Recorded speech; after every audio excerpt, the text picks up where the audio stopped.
Cinderella. किसी जमाने में एक बहुत अमीर आदमी अपनी सुंदर और दयालु बेटी के साथ रहता था। अपनी पहली पत्नी की मौत के बाद उस आदमी ने फिर से शादी की। दूसरी पत्नी को 2 लड़कियां हुई, अगाथा और एलिसा। लेकिन दोनों बहनें बहुत ही बुरे स्वभाव की थीं और अपनी सौतेली बहन के साथ बहुत बुरा व्यवहार करती थीं। तुम सारा घर साफ करोगी, झाड़ू पोछा करोगी, सारा घर साफ दिखना चाहिए। आई बात समझ में? बेचारी नन्ही सी जान, उसे घर का सारा काम करना पड़ता था। सुबह से लेकर रात तक वो बस काम ही काम करती थी। उसे हमेशा फटे पुराने कपड़े दिए जाते थे, इसलिए उसका नाम उन्होंने सिंड्रेला रखा। देखो तो फटे पुराने कपड़ों में कैसी लग रही है। एक दिन उस देश के राजा ने राजमहल में एक बहुत शानदार समारोह का आयोजन किया। राज्य की हर लड़की को राजकुमार से मिलने के लिए बुलाया गया। राज्य की सारी लड़कियों के साथ राजकुमार नृत्य करने वाला था और उनमें से ही किसी एक लड़की को चुनकर उससे विवाह करने वाला था। समारोह के दिन, सिंड्रेला, हम समारोह में जा रहे हैं, तैयार होने में हमारी मदद करो। उन्हें समारोह के लिए तैयार होने में सिंड्रेला ने मदद की और जब वे तैयार हो गईं, माँ, मैं भी तुम्हारे साथ समारोह पर आऊं? मुझे भी ले चलो ना। सिंड्रेला, तुम्हारे पास तो अच्छे कपड़े भी नहीं हैं। ऐसे गंदे और फटे कपड़ों में हम तुम्हें नहीं ले जाएंगे। हमारी कोई इज्जत है कि नहीं? सब लोग चले गए और बेचारी सिंड्रेला अकेली रोती रह गई।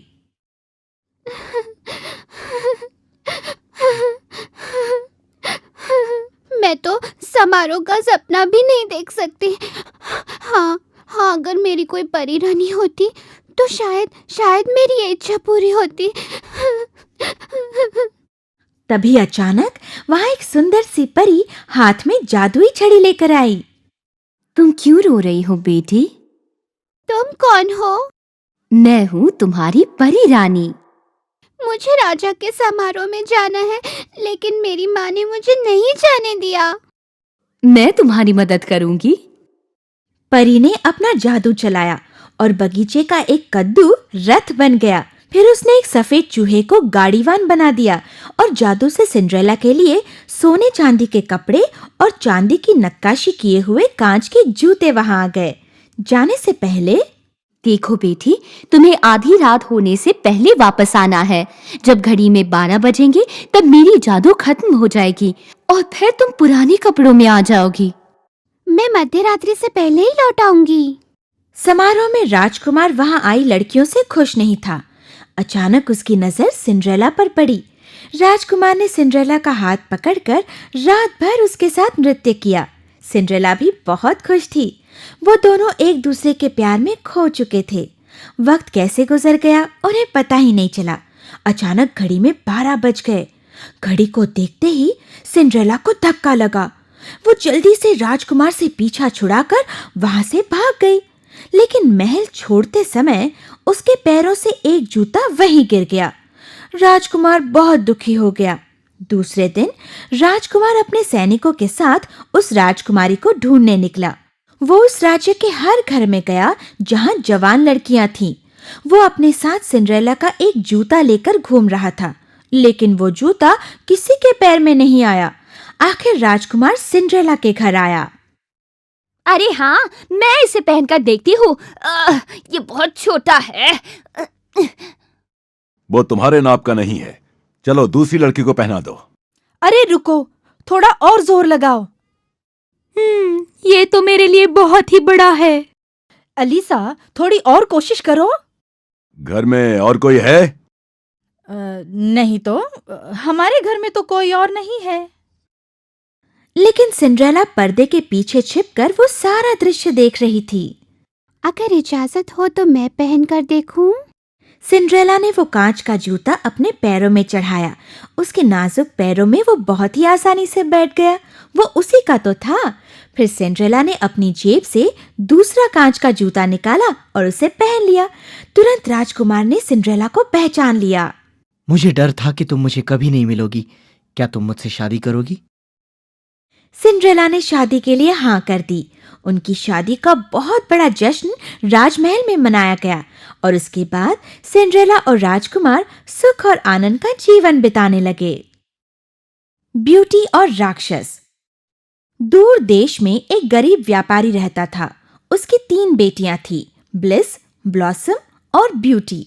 वो व्यापारी अपनी तीनों लड़कियों से बहुत प्यार करता था, लेकिन ब्यूटी उसकी सबसे लाडली थी। एक दिन वो व्यापारी दूर देश में व्यापार करने लंबी यात्रा पर निकला। आते वक्त उसने अपनी लड़कियों से तोहफे लाने का वादा किया। ब्लिस और ब्लॉसम को अच्छे अच्छे कपड़े और सुंदर गहने चाहिए थे। तुम्हें क्या चाहिए ब्यूटी?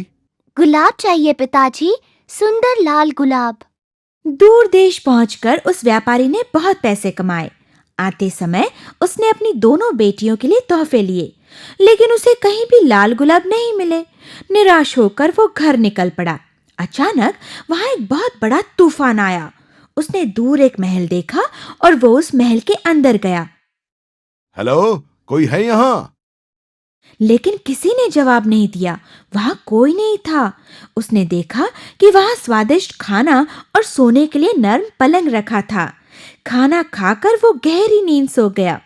दूसरे दिन सुबह वो महल में घूम रहा था। अचानक उसने सुंदर गुलाब के पेड़ देखे।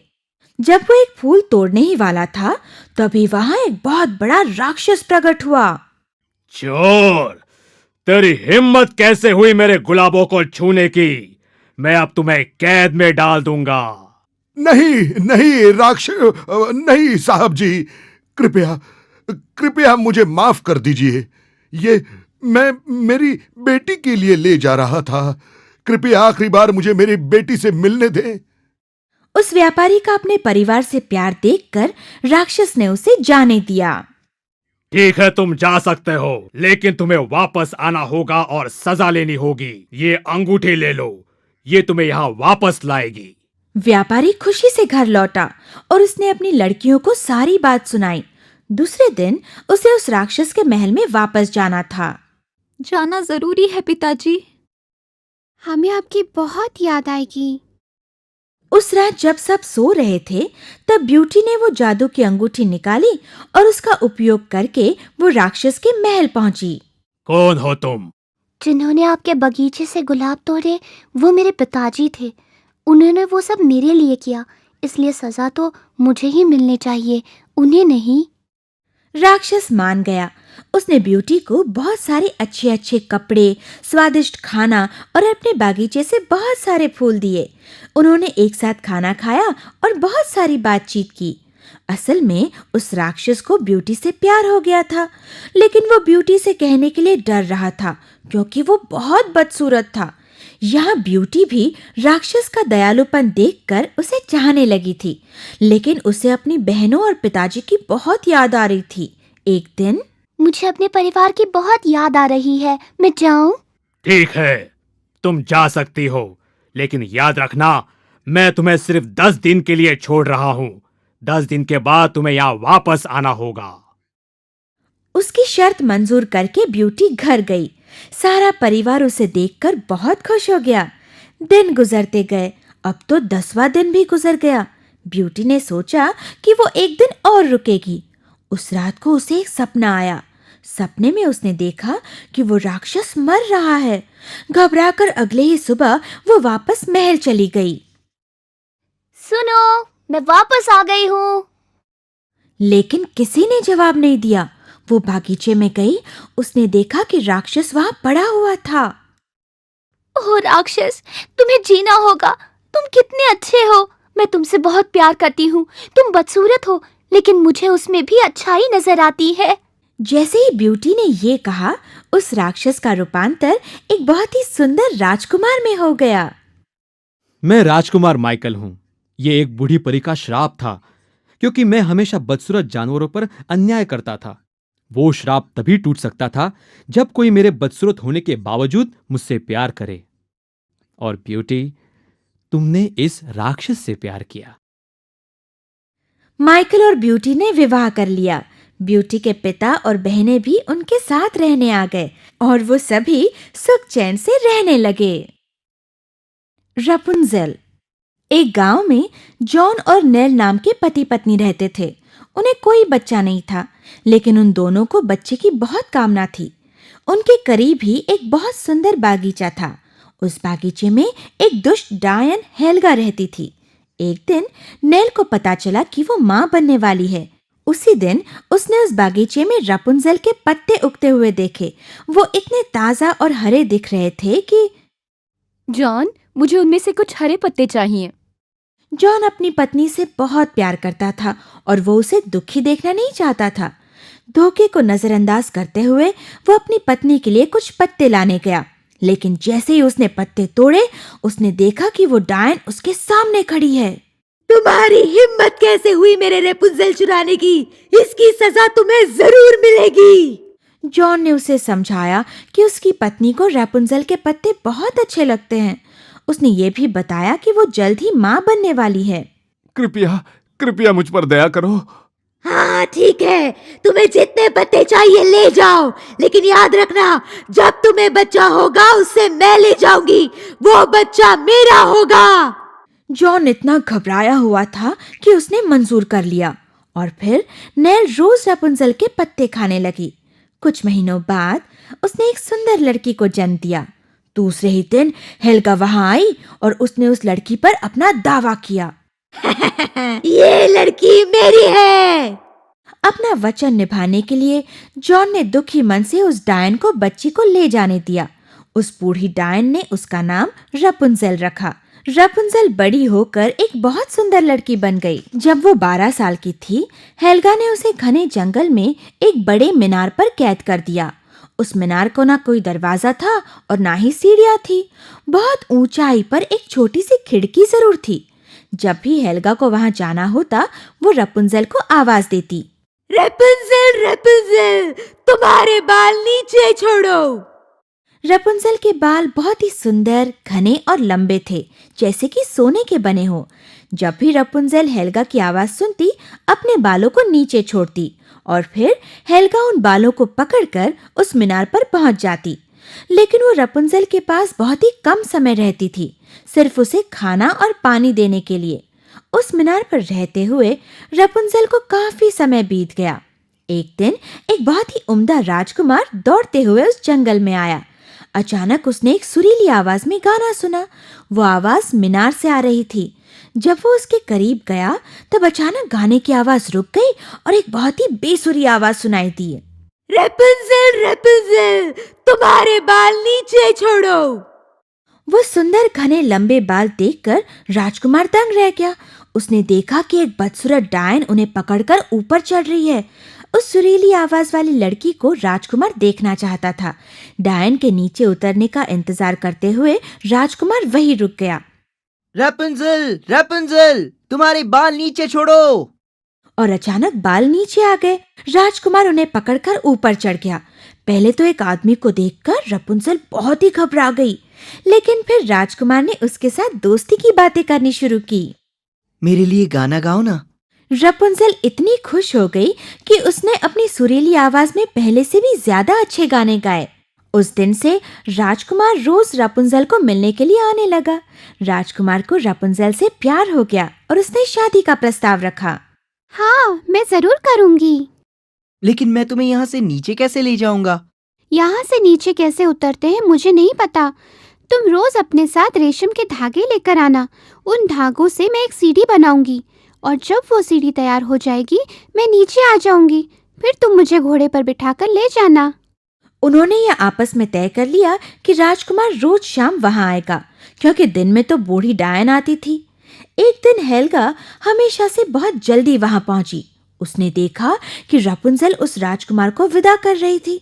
उसने राजकुमार को मीनार से बालों का सहारा लेकर नीचे उतरते देखा। किसी ने मुझे धोखा दिया है। तुरंत उसने एक योजना बनाई। दूसरे दिन उसने रापुंज़ेल के सुंदर बाल पकड़कर उन्हें काट दिया। अगले दिन शाम जब राजकुमार वहां आया, रापुंज़ेल, रापुंज़ेल, तुम्हारे बाल नीचे छोड़ो। बाल तो नीचे आए, लेकिन जब बालों को पकड़कर राजकुमार ऊपर गया तो उसने देखा कि रापुंज़ेल के बदले वहां एक डायन खड़ी थी। अच्छा, तो तुम हो।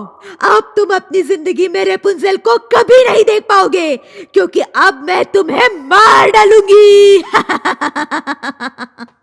इतना कहकर हेल्गा जोर जोर से हंसने लगी, लेकिन वो राजकुमार बहुत ही शूरवीर था। उसने अपनी तलवार निकाली और उससे पहले कि हेल्गा को समझ आए, उसने उसे मार डाला। फिर राजकुमार और रपुंजेल उन्हीं बालों के सहारे मीनार से नीचे उतरे और जल्द ही बड़ी धूमधाम से राजकुमार ने रपुंजेल से शादी कर ली। उन्होंने रपुंजेल के माता पिता को भी महल में रहने के लिए बुलाया और फिर वे सारे बहुत खुशी और आनंद से अपना जीवन बिताने लगे। Sleeping beauty. सदियों पहले एक बड़े प्रदेश पर एक महान राजा राज करता था। महारानी ने जब बेटी को जन्म दिया, तब सारा शाही परिवार खुशी से झूम उठा। उन्होंने उस छोटी सी बच्ची का नाम रोजामोंड रखा। सारे राज्य में हम हमारी बेटी का जन्मोत्सव बहुत धूमधाम से मनाएंगे। हम राज्य के सारे नागरिक और परियों को भी आमंत्रित करेंगे। उस राज्य में 13 परियां थी, लेकिन राजा ने सिर्फ 12 परियों को ही आमंत्रित किया। 13वीं परी को आमंत्रित करना वो भूल गए। समारोह के दिन सारी परियां वहां आई और उन्होंने अपनी जादुई शक्तियों से आशीर्वाद दिए। राजकुमारी सबसे सुंदर बनेगी। वो बहुत दयालु और अच्छे स्वभाव की होगी। इसी तरह सिलसिला चलता रहा। जब 12वीं परी अपना आशीर्वाद देने ही वाली थी, तभी वहां 13वीं परी आ गई। तुमने मेरा अपमान किया है और इसकी तुम्हें सजा भुगतनी पड़ेगी। तुम्हारी सुंदर बेटी के लिए ये रहा मेरा तोहफा। जब राजकुमारी 16 साल की हो जाएगी, तब उसकी उंगली में चरखा लग जाएगा और वो मर जाएगी। सारे लोग दुख में डूब गए। ओ मेरी प्यारी बच्ची। उस दुष्ट परी की सारी भविष्यवाणी तो मैं नहीं बदल सकती। राजकुमारी की उंगली को चरखा तो चुभेगा ही, लेकिन वो मरेगी नहीं। वो तब तक गहरी नींद में सो जाएगी जब तक कोई सच्चा प्रेमी राजकुमार उसे ढूंढ न ले। राजा और रानी ने उस परी को उसके दयालुपन के लिए धन्यवाद दिए। सैनिकों, आज से हमारे राज्य में कहीं भी सुई या चरखा नहीं दिखना चाहिए। उसके बाद उस राज्य के सारे चरखे और सुइयां नष्ट कर दी गईं। कई साल बीत गए। रोजामोंड बड़ी होकर एक सुंदर युवती बन गई, जैसे कि उन परियों ने आशीर्वाद दिया था। रोजामोंड बहुत ही दयालु और बुद्धिमान थी। अपने 16वें जन्मदिन पर किले में घूमते हुए रोजामोंड एक छोटे से कमरे में आई, जो एक मीनार में सबसे ऊंचाई पर था। उस कमरे में एक बूढ़ी औरत बैठकर चरखा चला रही थी। तुम क्या कर रही हो? मैं सूत खताई कर रही हूँ। तुम्हें ये करके देखना है? मैंने अपनी जिंदगी में ये चीज कभी नहीं देखी। चलो मैं इसे करके देखती हूँ। जैसे ही उसने चरखे को हाथ लगाया, एक नोकदार सुई उसकी उंगली में घुस गई और राजकुमारी गहरी नींद सो गई। वो बूढ़ी औरत असल में दुष्ट परी मोड्रा थी। अब उस किले के चारों तरफ जंगल बढ़ने लगा, लताएं चढ़ने लगी। 100 साल ऐसे ही बीत गए। एक दिन पड़ोसी देश का राजकुमार इवान वहां आया। वो किले के अंदर जाना चाहता था। उन लताओं को काटने के लिए उसने अपनी तलवार उठाई, पर लता को छूते ही वो अपने आप दूर हो गई और उसके लिए रास्ता खुल गया। राजकुमार किले के अंदर गया। उसने देखा सारे लोग गहरी नींद सो रहे हैं। आखिर उस मीनार की सबसे ऊंचाई पर उस छोटे से कमरे में वो गया। उसने वहां सुंदर राजकुमारी को सोते हुए देखा। वाह, कितनी सुंदर है ये। मैंने अपनी जिंदगी में इतनी सुंदर लड़की कभी नहीं देखी। राजकुमार ने नीचे झुककर राजकुमारी के गालों का चुंबन लिया। उसी वक्त श्राप खत्म हो गया और रोजामोंड ने अपनी आंखें खोली। क्या हुआ?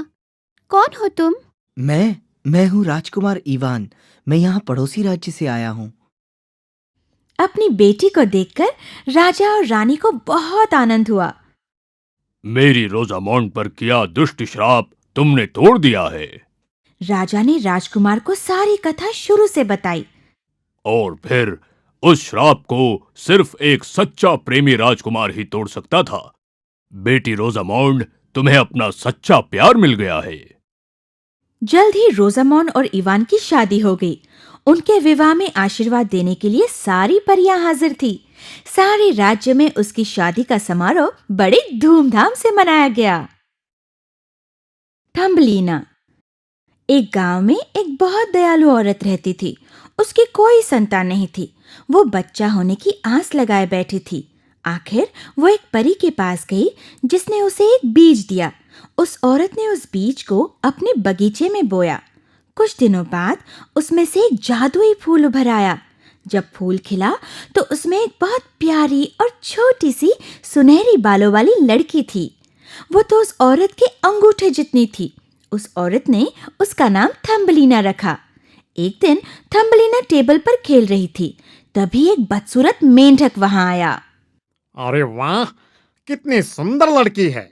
मेरी बेटी की शादी तो मैं इसी से करूंगा। उसने थम्बलीना का झूला उठाया और कूदते हुए नजदीकी तालाब में गया। देखो बेटे, मैं तुम्हारे लिए कितनी सुंदर वधू खोज कर लाया हूँ। दोनों मेंढक थम्बलीना को वहीं छोड़कर विवाह की तैयारी करने के लिए खुशी से कूदते हुए वहां से चले गए। थम्बलीना बहुत घबराई हुई थी। अब एक उड़ती हुई तितली ने थम्बलीना को देखा। तुम चिंता मत करो, मैं तुम्हारी मदद करूंगी। उसने थम्बलीना को उठाया और फिर उड़ते हुए उसे दूर फूलों के राज्य में लेकर गई। वो तितली जब थम्बलीना के लिए कुछ फूल चुनने गई, तभी एक काले पंखों वाले झिंगुर ने थम्बलीना को देख लिया। अरे कितना अनोखा प्राणी है, चलो मैं इसे अपने घर ले जाता हूँ। उसने तेजी से नीचे आकर थम्बलीना को उठाया और उसे जंगल ले गया। उसके सारे दोस्त वहां इकट्ठे हो गए और थम्बलीना को देखने लगे। अरे इस बदसूरत प्राणी को तो देखो, इसे तो सिर्फ 2 ही पैर है। उसके बाद उस झिंगुर ने थम्बलीना को छोड़ दिया। बेचारी थम्बलीना जंगल में अकेले ही घूम रही थी। घूमते घूमते वो एक बिल के नजदीक आ गई। कौन है? एक बूढ़ी चूहिया उस बिल से बाहर निकली। अरे बेटी, जल्दी से अंदर आ जाओ, ऐसे तो तुम्हें सर्दी लग जाएगी। उस चूहिया ने थम्बलीना के साथ प्यार भरी बातें की और उसे रहने के लिए घर में जगह भी दी। देखो, तुम्हें सारा घर साफ रखना होगा। चाय के समय मुझे और मेरे पड़ोसी मिस्टर मोल को कहानी सुनानी होगी। उसी वक्त मिस्टर मोल वहां आ गए। पहली नजर में ही उन्हें थम्बलीना बहुत पसंद आई। एक दिन सुबह, चलो जरा एक नए बिल की सैर करके आते हैं। मिस्टर मोल चूहिया और थम्बलीना को नए बिल की तरफ ले गए। रास्ते में एक चिड़िया सर्दी से सिमट कर पड़ी हुई थी। ओ बेचारा पक्षी। जाने दो उसे, वो तो ऐसे ही मरने वाली है। लेकिन थम्बलीना उस चिड़िया के पास गई और उस पर हरे रंग का कंबल डाल दिया। जब तक तुम ठीक होकर उड़ने के काबिल नहीं हो जाते, मैं तुम्हारी देखभाल करूंगी। हर दिन थम्बलीना थोड़ा सा खाना और पानी उस चिड़िया को जाकर खिलाती थी। उस दौरान मिस्टर मोल ने थम्बलीना के साथ शादी करने की इच्छा व्यक्त की। ओह थम्बलीना, आज मैं तुम्हारे लिए बहुत खुश हूँ। थम्बलीना ने तो शादी से साफ इनकार कर दिया, लेकिन चूहिया जबरदस्ती शादी के लिए उसके पीछे ही पड़ गई। ठीक है, लेकिन मैं मेरे पक्षी को आखिरी बार मिलकर आती हूँ। वो दौड़कर अपने दोस्त को देखने गई, लेकिन अब वो चिड़िया जमीन पर नहीं थी, अब वो उड़ने लगी थी। थम्बलीना, थम्बलीना, चलो जल्दी करो, मेरी पीठ पर बैठ जाओ, मैं तुम्हें यहाँ से ले चलती हूँ। खुशी से थम्बलीना उसकी पीठ पर बैठ गई। फिर दोनों उड़ते हुए फूलों के देश गए। यहाँ वहाँ देखते हुए थम्बलीना की नजर एक बहुत ही सुंदर नौजवान पर पड़ी। जब दोनों की आंखें एक दूसरे से टकराई, तब वो एक दूसरे के प्यार में खो गए। मैं डेजिस का राजा हूँ, क्या तुम मेरी रानी बनोगी? राजा के लोग थम्बलीना के पास उड़कर गए और उन्होंने थम्बलीना को एक पंखों की जोड़ी भेंट दी। वो पंख उसके कंधों पर सही बैठ गए और फिर थम्बलीना की शादी बहुत ही धूमधाम से मनाई गई।